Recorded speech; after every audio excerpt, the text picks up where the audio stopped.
What it be, what it be, what it do, what it do. It's your host, Dave, with the David Blue Show. Tell your mama, your cousin, and your bro to like, share, and subscribe to the David Blue Show. We live. Yeah!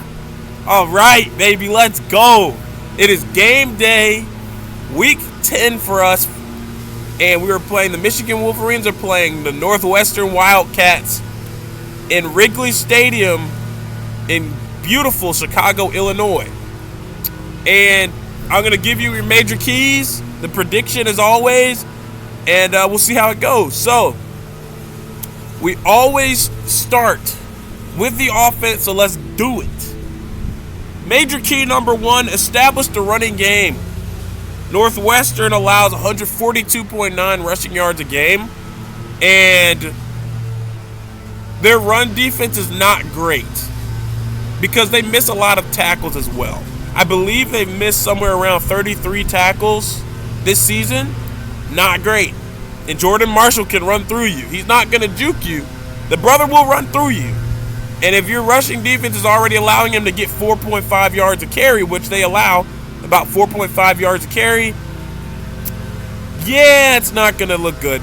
Not going to be good for them. So we need to establish the running game early, and you know we're going to, because we're Michigan, and that is our MO, modus operandi, and that is just our bread and butter. I know all the fans don't like it. Personally, I like being able to pass the ball a decent amount, but hey, which we've shown we can do this year, I will say. But it's better than last year. So, establish the running game, right? Establish the running game, run down the clock, score, which of course is what Northwestern wants to do as well. The way to beat Northwestern, and really I feel like the way to beat most teams, but really Northwestern, is to get up on them early. This is almost like how teams treat Michigan. Is like if you get up on us early, it might be a little difficult for us to come back. So what we want to do is get up on Northwestern early, because they only have one really solid receiver and their quarterback is terrible. It is what it is. So establish that running game. Major key number 2, show a functional passing attack. Out of the bye week, I need to see a functional passing attack. They allow 181 passing yards a game, and Bryce Underwood is averaging 185.67 passing yards a game.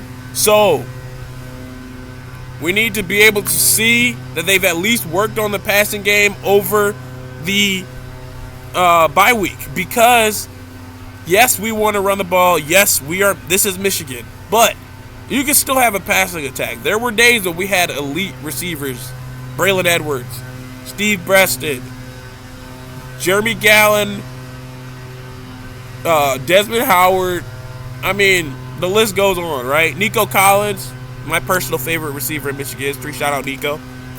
But establish and show a functional passing attack, okay? That should be good to throw them off and to get us in a rhythm of some sort. If we can get I'll take 23 of 26 or even like 17 of 24 for like 210 passing yards and 2 touchdowns. That's not too much to ask, I don't believe. And Northwestern's defense is not that great. So we'll see, though. But just, establish some sort of passing attack that looks cohesive, looks coherent, and is ready to move. Can move the ball when we need to. Major key number 3, do not overrun Jordan Marshall. The thing is, I see this being a Jordan Marshall like 25 carry, 150 yard, 2 touchdown kind of game. And yes, that's cool, but we need him healthy. We need Jordan Marshall to be fully healthy and ready to run and ready to go against Ohio State, which I believe he will be, because he's from Ohio. He knows the importance of that rivalry, and he's going to probably run the hardest he's ever run that game. So Ohio State better be ready for that. But yeah, don't overrun Jordan Marshall and look like a playoff team. Okay? Look like we can have consistency moving down the field and end drives with touchdowns or field goals. Please, let's put points on the board at the end of these drives. Major key number 3, offensive line needs to show improvement in the pass blocking game. We're on the Joe Moore Award watch list, but it's solely because of our run blocking and rushing attack. There's no way they're accounting for our passing attack at all by having us in that pass blocking protection. There's no way that's what they've also looked into and taken account of as far as our offensive line goes. So now our offensive line is not horrible in pass protection, and I'm not hating on it, but our run blocking is just way better. So let's get that pass protection going. Let's look like we worked over it on the bye week and move forward from there. And then, like I said, our minor key number 4, again, look like a playoff team and don't overrun Jordan Marshall, please. We need Jordan Marshall healthy. We need Jordan Marshall healthy. We need Jordan Marshall healthy. If Justice Haynes can't go against Ohio State, which I'm assuming he probably can't because he had a foot surgery, if he comes back for that, that would be great. But then again, you don't want him to get injured during that game either. You don't want to. I mean, at the end of the day, like, you want to keep these kids safe.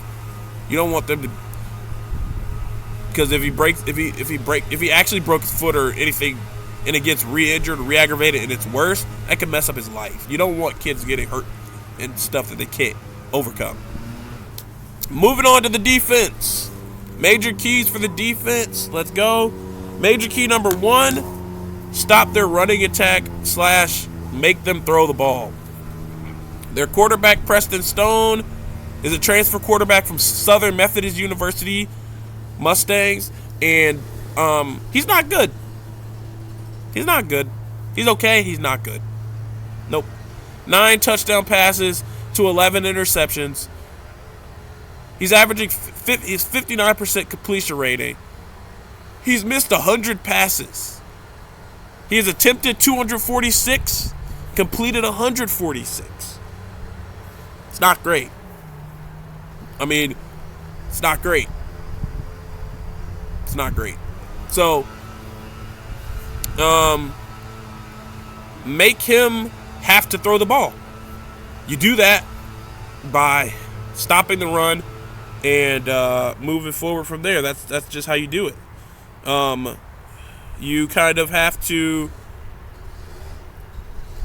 make sure that you stop Komolafe, their running back, which is our second major key, right? Stop Komolafe. He's averaging 80 rushing yards a game and 8 touchdowns. He has 8 touchdowns over the season. He has over 700 yards. I think it's over 720 rushing yards on the season. So he's solid. They have a good offensive line, and he's solid. So we have to stop the running back. He's solid. I watched them play against USC, and he had a very good run. I think it's like a outside stretch zone type play. Takes the handoff, takes it to the right.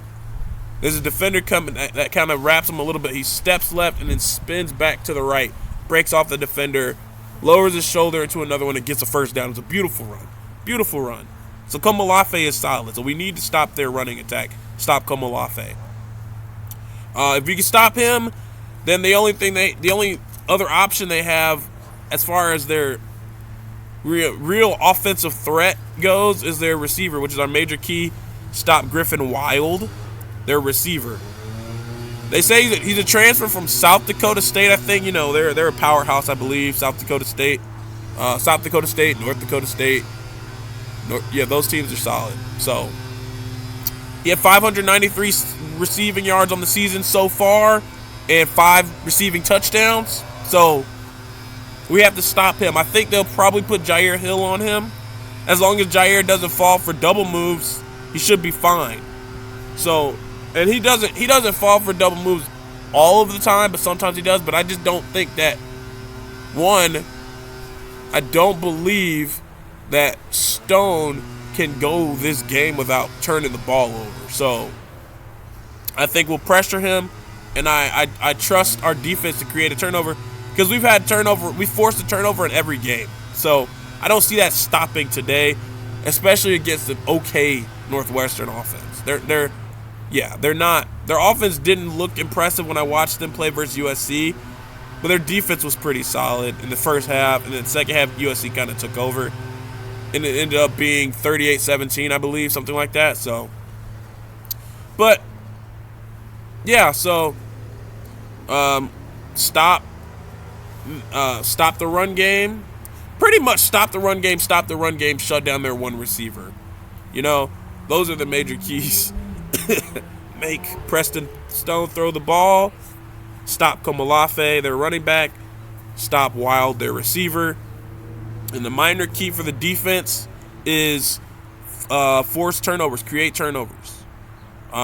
We've been doing it all season, and I don't see that stopping today. All right, so that's the major keys, and then we'll get right into my game score prediction. The spread is 12.5, Michigan, and I don't know if we'll win by 2 touchdowns, but I think we win by more than 10. So I've been saying this all week, and I'm going to stick with it because it sounds about right. I'll say we win 28-17. It's not crazy. It's not a blowout.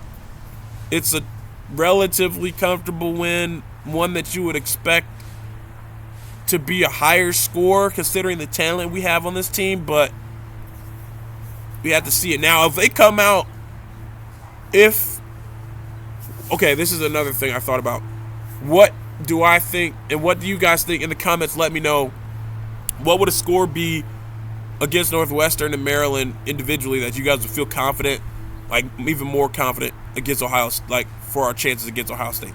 If we somehow, I'll say this, if we somehow come out and blow out Northwestern, like if we win like 45-7 or 45-10 or something like that, I will be like extremely excited I'm already excited for the end of the season, because I don't think that Ohio State's been tested yet, and we're going to test them. But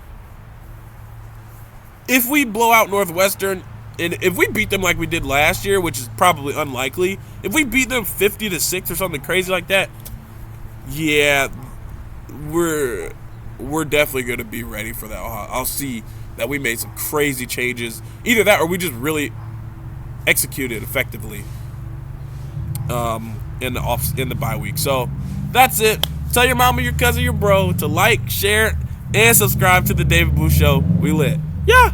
Go Blue.